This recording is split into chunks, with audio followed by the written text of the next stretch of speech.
안녕하세요, 말풀입니다. 오늘부터 5대양 6대주라는 주제로 말풀이를 또 시작해 봅니다. 먼저 5대양에서 대서양입니다. 대서양은 한자로 큰 대자, 서쪽 서자, 바다 양자. 서쪽에 있는 큰 바다 그렇게 부릅니다. 근데 영어로는 애틀랜틱 오션이라고 부릅니다. 그러면 이 애틀랜틱은 어디서 온 말일까요? 바로 이 애틀랜틱 오션은 서방 세계에 가장 큰 영향을 미친 그리스 신화에서 온 말입니다. 그래서 지금부터 그리스 신화의 배경이 되는 바로 이 지중해로 와봤습니다.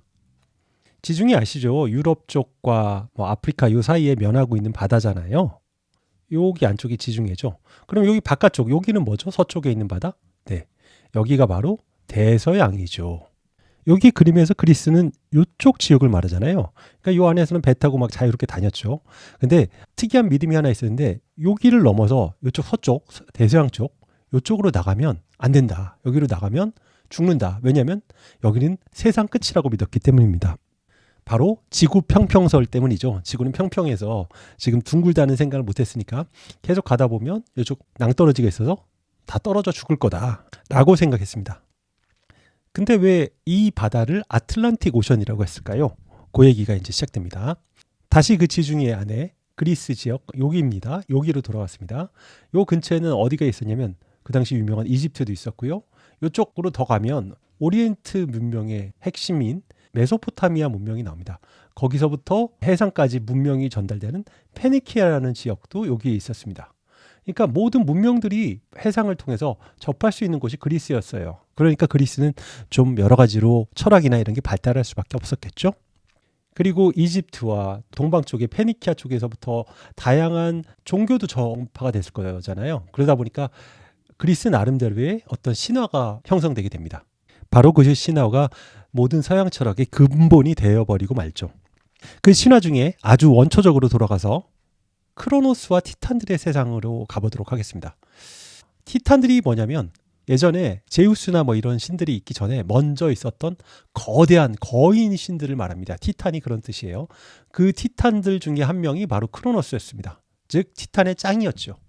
이게 크로노스입니다. 그리고 부인이 이제 레아였어요. 자기 여동생인데 결혼했죠. 이 크로노스는 자기 아빠를 물리치고 이 세상을 차지했습니다. 아빠가 하늘의 신 우라노스였는데 우라노스의 꼬추를 요 낫으로 딱 잘라가지고 이렇게 해서 왕이 되었습니다. 그리고 이렇게 결혼해서 그리스 온 세상을 차지하고는 막 애를 낳았어요. 근데 크로노스가 애를 낳으면서 아빠를 물리칠 때 아빠한테 받은 저주가 생각이 납니다. 아빠가 뭐라고 그랬냐면 너도 나처럼 네 아들에 의해서 똑같이 당할 거다라고 저주를 했거든요. 그래서 크로노스는 애를 낳자마자 부인 레아한테 말합니다. 낳은 애 좀 데리고 와봐. 부인이 강보에 쌓인 아기를 들으면 크로노스는 바로바로 그 아기를 그냥 입에다가 꿀꺼덕 해버립니다. 삼켜버린 거죠. 이러니 엄마 입장에서는 굉장히 슬펐겠죠. 그런데도 크로노스는 아이를 낳는 족족 그냥 다 삼켜버립니다. 슬퍼하던 레아는 시어머니자 엄마인 가이아가 있습니다. 대지의 여신이죠. 가이아한테 이래서 속상해요 라고 말을 합니다. 그랬더니 가이아가 다음번에 애를 낳았을 때 바로 크로노스한테 주지 말고 이 보자기에 아기 대신 돌을 집어넣고 그걸 크로노스한테 줘라 라고 합니다. 옳거니 했고 레가 다음번 아기가 나왔을 때 대신 돌을 해서 크로노스한테 그 아기를 줍니다. 그랬더니 크로노스가 또 꿀꺽 삼키죠. 돌인지 뭐 신인지 모르고 그냥 삼킨 겁니다. 다행스럽게 이 아기는 몰래 자라나게 됩니다. 그는 금방 쑥쑥 자라납니다. 바로 이 친구가 누구냐면 제우스인 겁니다. 그리고 장성한 제우스와 함께 레아는 작전을 짭니다. 레아가 남편 크로노스한테 밥을 주면서 설사약을 제공해 줍니다. 그러니까 이 약을 먹고 크로노스는 속이 이상한데 메스코 하더니 막 다시 뱉어내게 됩니다. 원래 신들은 불멸의 존재잖아요. 그래서 뱃속에 있는 모든 아기들이 다시 밖으로 나오게 된 겁니다. 형과 누나들이 다시 밖으로 나오게 되고 늦게 났으니까 어떻게 보면 또 동생이네요. 세상 경험으로는. 그래서 이들이 쭉 뭉쳐서 다 같이 세력을 형성하게 되고 엄마랑 같이 아빠 크로노스와 아빠의 형제자매들이 있을 거지 않습니까? 티탄이라고. 그들과 싸움을 하게 됩니다. 바로 그 전쟁이 여기 보이시죠? 크로노스와 오케이노스, 코이노스 이거 다 티탄들입니다. 덩치가 엄청 큰 히페리온 이런 친구들이. 그리고 이쪽은 이 크로노스의 자식들, 제우스의 형제들이죠. 형제 자매들. 이들이랑 같이 대결이 딱 벌어진 겁니다. 만반의 준비를 한 제우스파와 얼떨결에 공격당한 티탄이 전쟁을 벌였는데 오히려 티탄이 지게 됩니다. 어쨌든 그래서 이제는 티탄들은 물러가고 제우스와 제우스 형제들의 세상이 되게 됩니다. 이제 이 알짜배기 지중해 요 세상은 제우스를 비롯한 올림포스의 신들의 세상이 된 겁니다. 그럼 그 전에 있던 티탄들은 다 어떻게 됐을까요? 신들이니까 죽지는 않는단 말이에요. 여기 보면 이 티탄들이 되게 무섭게 막 이렇게 괴물들로 묘사가 되어 있는데 티탄 중에 이런 괴물들도 꽤 있었습니다. 이런 괴물들을 전쟁에서 이긴 제우스가 다 멀리 보내버립니다. 즉 제우스는 여기 그리스 지역, 여기 뭐 아테네도 있고 막 있잖아요. 요런 지역들. 그리고 여기 올림포스 산이 있어요.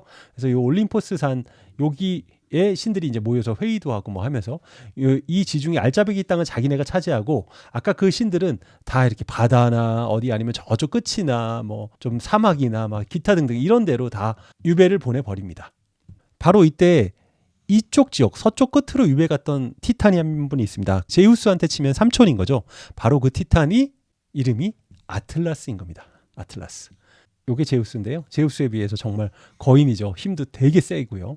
그래서 이 삼촌한테는 삼촌은 저쪽 세상 끝으로 가서 그쪽에서 하늘을 들고 있어요 라는 벌을 줍니다. 제우스가 여기 그리스 인근을 차지하고 아틀라스 티탄은 여기 서쪽 제일 끝에 대서양 가는 그 관문 쪽에 유배가 되게 되는 겁니다. 쫓겨나게 되는 겁니다. 그래서 여기 아틀라스 신이 있는 데를 넘어가는 바다를 애틀란틱 오션이라고 한 겁니다. 그래서 그리스에서는 아틀라스의 동상은 다 이렇게 하나같이 지구를 들고 있는 아주 힘든 고생하고 있는 이런 동상들로 묘사가 됩니다. 제우스한테 받은 형벌 때문에 그렇습니다.